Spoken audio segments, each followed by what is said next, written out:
Meu nome é Olavo Luiz Pimentel de Carvalho.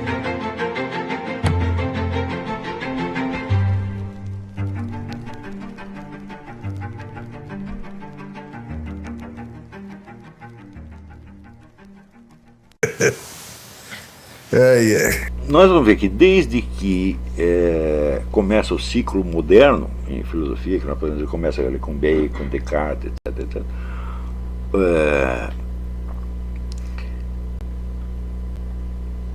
Existe a ideia de que onde todo esse movimento, esse ciclo é dominado pela ideia de você transcender o senso comum e chegar a um conhecimento mais efetivo. Porém, logo no início desse ciclo, a busca desta exatidão maior se divide em duas linhas. Uma que diz assim: nós, pela experiência sensível, nós não chegamos a nada. Porque se eu vejo um gato, 2 gatos, 3 gatos, 4 gatos, eu vou somando o que eu aprendi de cada gato, tá certo? E nunca chego a um conceito universal capaz de abranger todos esses gatos, porque eu estou indo por indução. A indução só nos dá um resultado probabilístico. Eu digo, olha, até o gato número 100 mil e não sei quanto foi assim, mas não sabemos se virá um outro gato diferente depois. Portanto, a experiência nada nos ensina, nós temos que apelar então à razão pura. Para Spinoza diz isto. A experiência não é uma fonte legítima de conhecimento, somente a razão pura, ou seja, você partindo de conceitos universais, você dá as definições e você vai deduzindo, e você, por um método construtivo, similar ao que se usa em geometria, você chega a conclusões exatas. O exemplo mais característico desse pensamento construtivo é o seguinte: você pega uma linha, marca um ponto nesta linha, tomando esse ponto como centro, você traça um semicírculo, em seguida você gira o semicírculo, você obteve uma esfera. Isso é inteiramente exato. Só que é o seguinte: a linha não existe, o ponto não existe, a esfera também não existe. Foi só você que pensou tudo isto. Mas, quando você vê os resultados aqui, um Spinoza, ou mesmo um Leibniz, chega por este método, às vezes aquilo parece tremendamente real, porque coincide com as estruturas gerais da nossa razão, da qual nós não podemos escapar. Por outro lado, existe a escola empirista que diz que tudo aquilo que vem da razão pura é totalmente inventado, são tudo formalismos, isso não tem nada a ver com a realidade. A realidade nós só chegamos através da experiência sensível, isso é, das sensações. E através do estudo dessas sensações, nós chegamos às conclusões que serão depois enunciadas por David Hume, de que praticamente todas as nossas ideias gerais são falsas. Só o que é verdade são as sensações em si mesmas. Por exemplo, David Hume dizia: nós temos a noção de causa, e nós dizemos, por exemplo, que as nuvens causam a chuva. Por que nós dizemos isso? É só porque nós estamos habituados a isto. Então você vê as nuvens, e depois você vê a chuva, e você conecta uma coisa com a outra através de uma ideia que você inventou.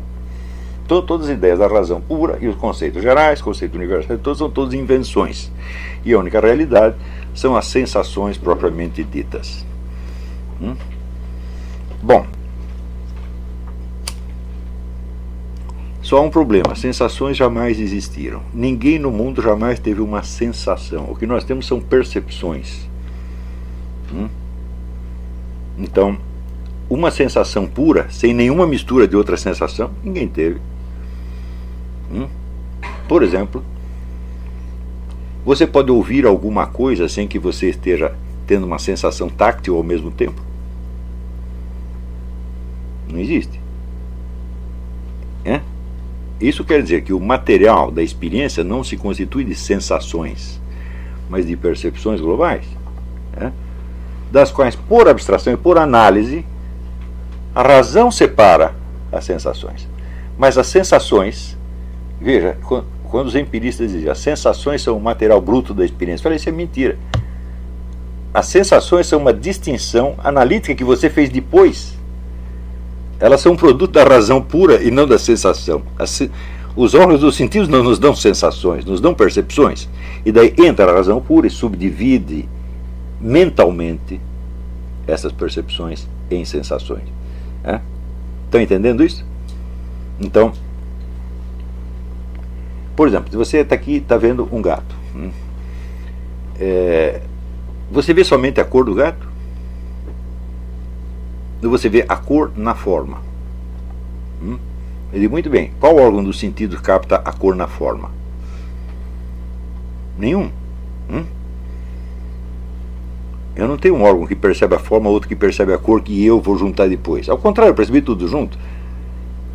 Em vez de juntar esses dados para compor um gato, eu vi um gato inteiro e depois eu mentalmente decompus. Está entendendo? Portanto, todo este mundo do empirismo que apela, vamos dizer, para a experiência como fonte do conhecimento, tudo que ele chama de experiência é tudo inventado. É tudo produto da mente.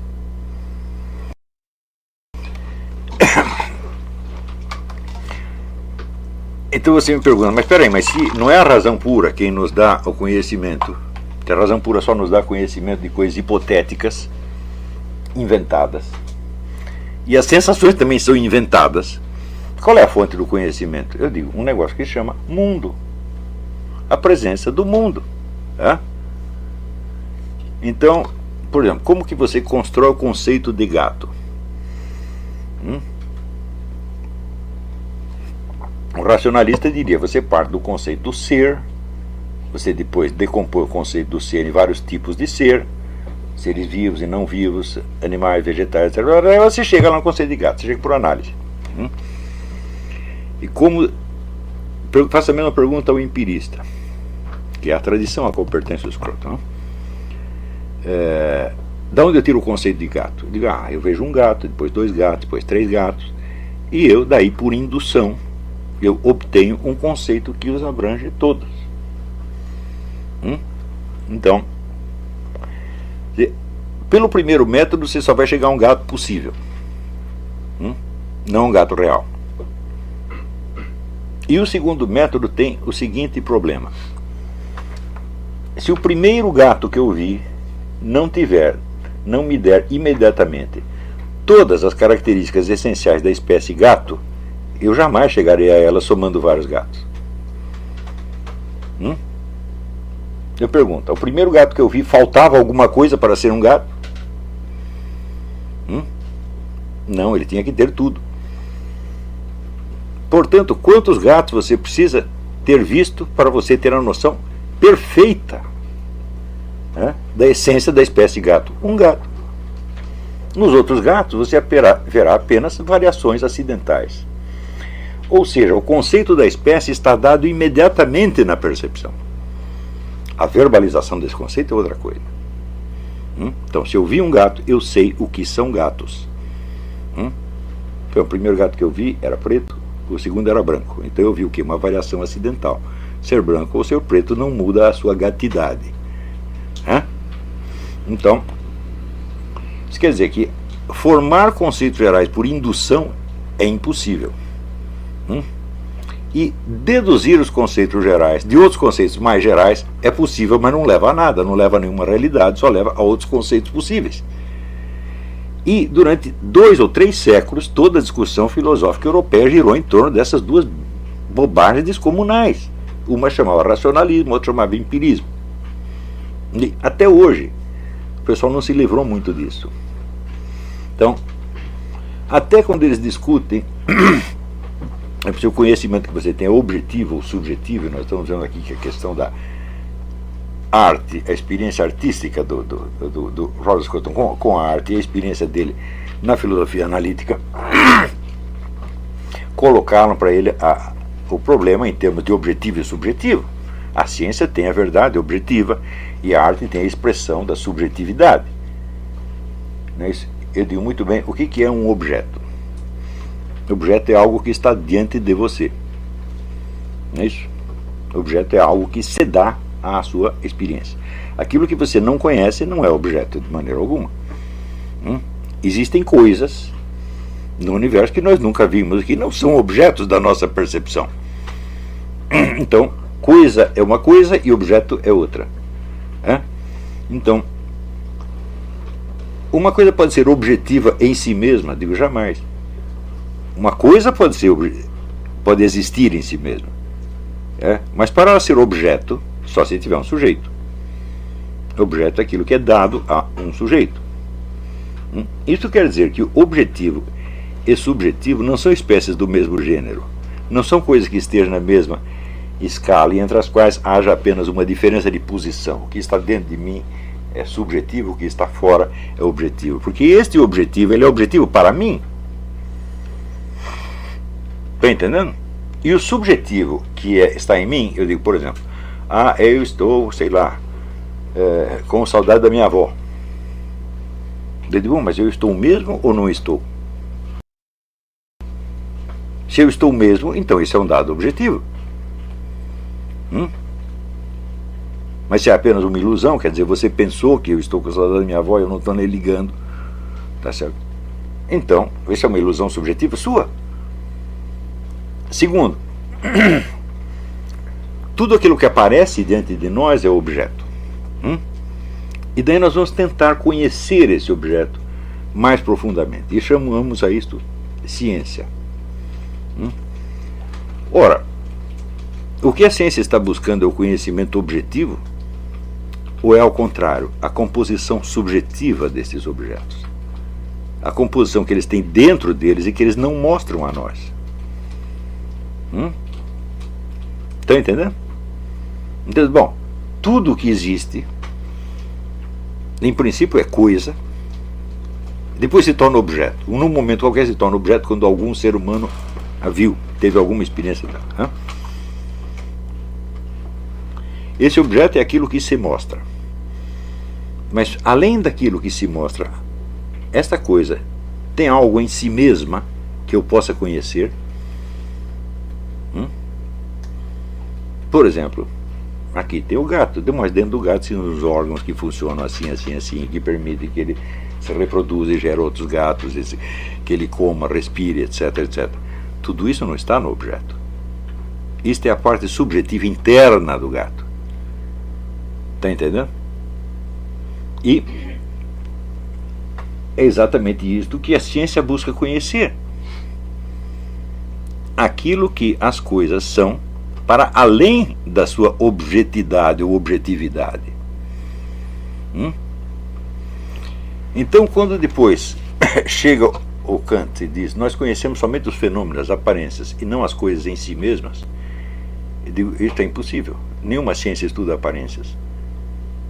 Ela está tentando vazar a aparência, ou seja, ir além do objeto e descobrir a coisa que está por objeto e transformar essa coisa, por sua vez, em objeto também, de modo que aquilo que não se apresentava passasse a apresentar-se. Está entendendo?